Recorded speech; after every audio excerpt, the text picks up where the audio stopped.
O inverno deveria ser a estação mais fria do ano. Deveria. Com esse tempo maluco, o inverno que terminou no último sábado registrou recordes de calor, com os termômetros batendo a casa dos 41 graus. O pneumologista Rodrigo Todaro explica que o calorão, aliado à baixa umidade do ar, provoca o tal do estresse térmico.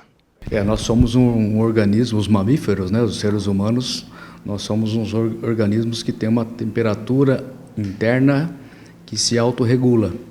E com essa temperatura externa nesses níveis de 40, 45 graus, o que acontece, a gente tem que ter um controle interno adequado.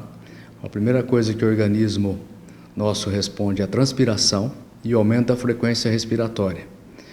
Se a pessoa não tiver uma ingestão adequada de líquido durante o dia, o principal sintoma é a desidratação. E a desidratação leva a tontura, enjoos, sintomas de aumento da frequência respiratória, como a gente falou, e até queda de pressão, né? Pacientes podem até ter um choque. Isso se reflete mais nos idosos e nas crianças. E pessoas que têm comorbidades, né? Problemas de saúde como renal crônico, cardíacos, sentem mais esses efeitos da temperatura nessa época do ano.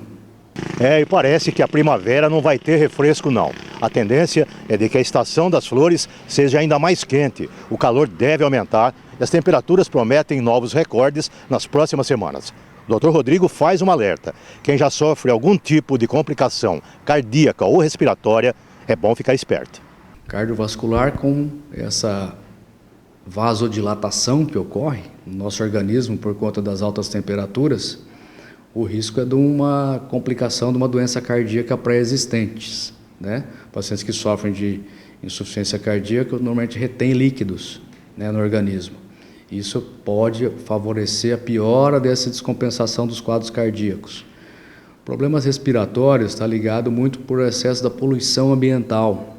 Com esse aumento da temperatura, maior poluentes no ambiente, materiais particulados, ozônio, dióxido de carbono, monóxido de carbono, ficam suspensos no ar e desencadeiam crises de alergias, né? Bem como vírus, bactérias também circulam mais nessa época por conta dessa poluição maior pela umidade baixa, favorecendo o risco de maiores infecções respiratórias. E o solzão tá brabo, hein? O forno está super aquecido. Já que não dá para controlar o ambiente externo, o jeito é se virar para tentar amenizar os efeitos desse calorão. Os cuidados podem parecer corriqueiros, mas fazem toda a diferença. Na verdade, a gente tem que ter uma maior hidratação, cuidado maior com a hidratação, né? Crianças e idosos têm que ter mais cuidado ainda, que às vezes não sentem, né, os efeitos da temperatura e não pedem, né, para ingerir água. Às vezes idoso, né, se a gente não oferecer, ele não vai pedir. Crianças, a mesma coisa. Então, hidratação, importante. Soro fisiológico nasal, né, hidratação com colírios também, oculares, para diminuir a secura do olho. Roupas leves, né, de algodão. Evitar circular no horário de pico extremo de temperatura, das 10 às 4 da tarde. Também são fatores importantes no ambiente doméstico. Deixar o ambiente mais fresco possível, né? Ventiladores, deixar a janela, né, aberta, porém com uma cortina para não deixar o calor entrar. Isso são coisas que a gente recomenda, né, para a pessoa pelo menos minimizar esse risco de ter um efeito das extremas temperaturas. E a prática de atividade física ao ar livre, como é que fica?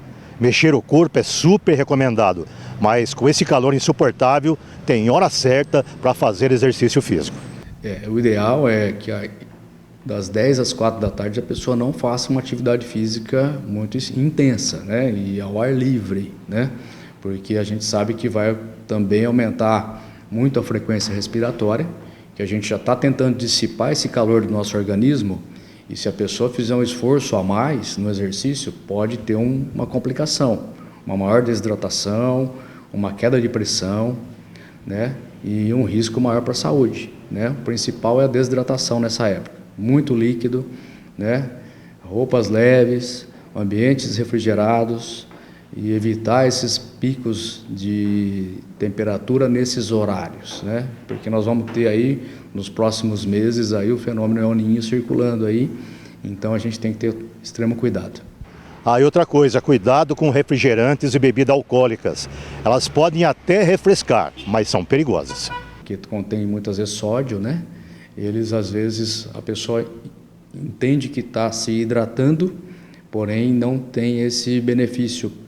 O ideal é água mesmo, né? Porque a pessoa que ingere bebida alcoólica, ela vai muitas vezes ter a perda, né, pela urina, e isso vai favorecer ainda mais a desidratação.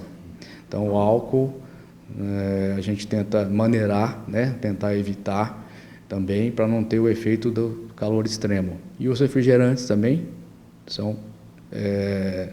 contêm sódio, eliminam mais líquido pela urina, consequentemente aumenta a desidratação. E já que não é possível ficar o tempo todo na sombra e na água fresca, quando sair de casa, olha lá, hein? Usar aqueles acessórios básicos é imprescindível. A pessoa tem que usar um protetor solar adequado para não sair exposto ao sol. Muitas vezes a pele fica, né, bem vermelha por conta desse calor extremo, pela própria vasodilatação da pele. Usar protetor solar, chapéus, né, para sair, boné. Isso é importante para a pessoa que não tem como não sair de casa, né, vai ter que sair para um compromisso. Essas recomendações. E procurar horários antes das 10, após as 4 da tarde.